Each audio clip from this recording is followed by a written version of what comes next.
कंजूस और उसका सोना। एक गांव में एक अमीर जमींदार रहता था।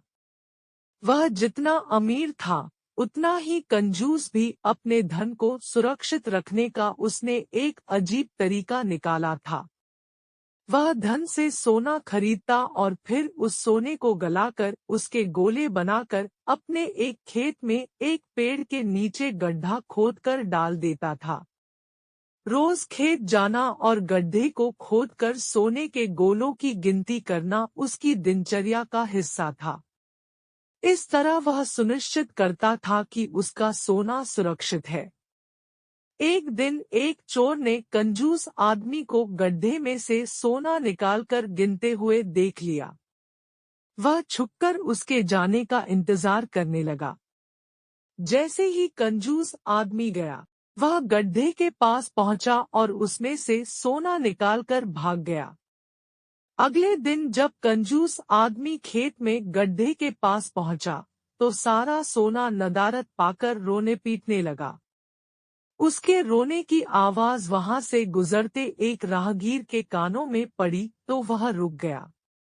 उसने कंजूस आदमी से रोने का कारण पूछा, तो कंजूस आदमी बोला, मैं लुट गया, बर्बाद हो गया। कोई मेरा सारा सोना लेकर भाग गया। अब मैं क्या करूंगा? सोना किसने चुराया? कब चुराया? राहगीर आश्चर्य में पड़ गया। पता नहीं चोर ने कब इस गड्ढे को खोदा और सारा सोना लेकर 9-2-11 हो गया। मैं जब यहाँ पहुंचा, तो सारा सोना गायब था। कंजूस आदमी बिलखते हुए बोला, गड्ढे से सोना ले गया? तुम अपना सोना यहाँ इस गड्ढे में क्यों रखते हो? अपने घर पर क्यों नहीं रखते? वहां जरूरत पड़ने पर तुम उसका आसानी से उपयोग कर सकते हो। राहगीर बोला, मैं अपने सोने को कभी हाथ नहीं लगाता। मैं उसे सहज कर रखता हूँ और हमेशा रखता, यदि वो चोर उसे चुरा कर नहीं ले जाता। कंजूस आदमी बोला। यह बात सुनकर राहगीर ने जमीन से कुछ कंकड़ उठाए और उसे उस गड्ढे में डालकर बोला, यदि ऐसी बात है तो इन कंकड़ों को गड्ढे में डालकर गड्ढे को मिट्टी ढक दो और कल्पना करो कि यही तुम्हारा सोना है, क्योंकि इनमें और तुम्हारे सोने में कोई अंतर नहीं है। ये भी किसी काम के नहीं और तुम्हारा सोना भी किसी काम का नहीं था। उस सोने का तुमने कभी कोई उपयोग ही नहीं किया, न ही करने वाले थे। उसका होना न होना बराबर था। सीख, जिस धन का कोई उपयोग न हो, उसकी कोई मोल नहीं।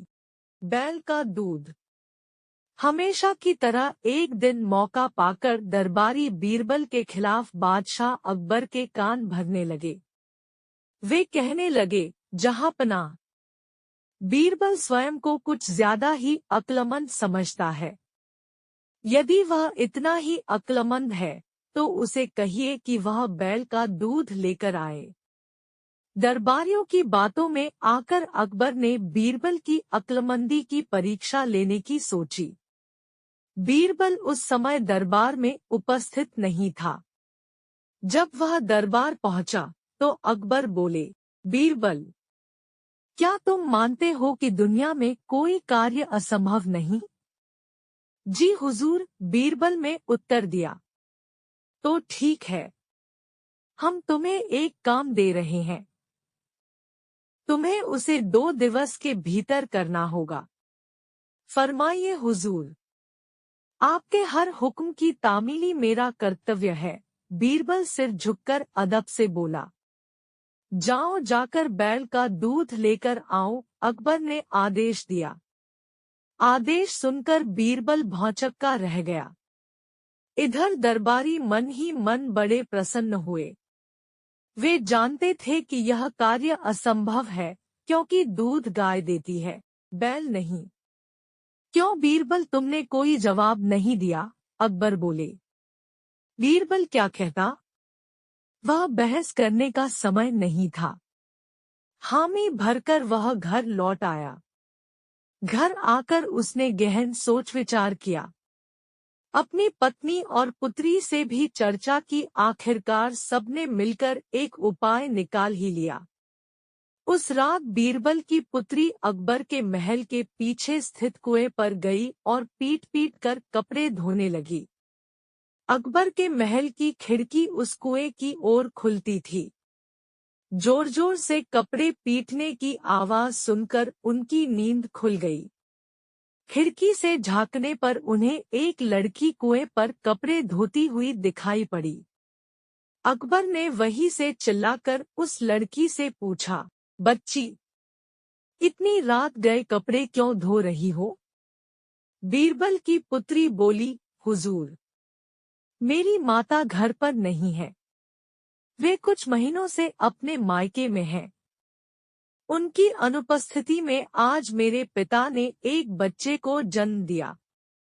दिन भर मुझे उनकी सेवा शुश्रूषा करनी पड़ी। कपड़े धोने का समय ही नहीं पाया, इसलिए रात में कपड़े धो रही हूँ। कैसी विचित्र बात कर रही हूँ बच्ची। आदमी बच्चे पैदा करते हैं क्या? अकबर कुछ नाराजगी में बोले। करते हैं हुजूर। जब बैल दूध दे सकता है तो आदमी भी बच्चे पैदा कर सकते हैं, बीरबल की पुत्री ने उत्तर दिया। ये सुनना था कि अकबर की नाराजगी हवा हो गई और वे पूछ बैठे, बच्ची, कौन हो तुम? हुजूर, ये मेरी पुत्री है, पेड़ के पीछे छुपे बीरबल ने अकबर के सामने आकर उत्तर दिया। ओह, तो ये तुम्हारा स्वांग था? अकबर मुस्कुराते हुए बोले। गुस्ताखी माफ हुजूर, और कोई रास्ता भी नहीं था अपनी बात समझाने का। बीरबल अकबर की नींद में खलल डालने के लिए क्षमा मांगते हुए बोला। इधर अकबर भी बीरबल की अक्लमंदी का लोहा मान गए। अगले दिन रात का पूरा वृतांत दरबारियों को सुनाते हुए उन्होंने बीरबल को उसकी अक्लमंदी के लिए सोने का हार इनाम में दिया। दरबारी हमेशा की तरह जलभुन कर रह गए।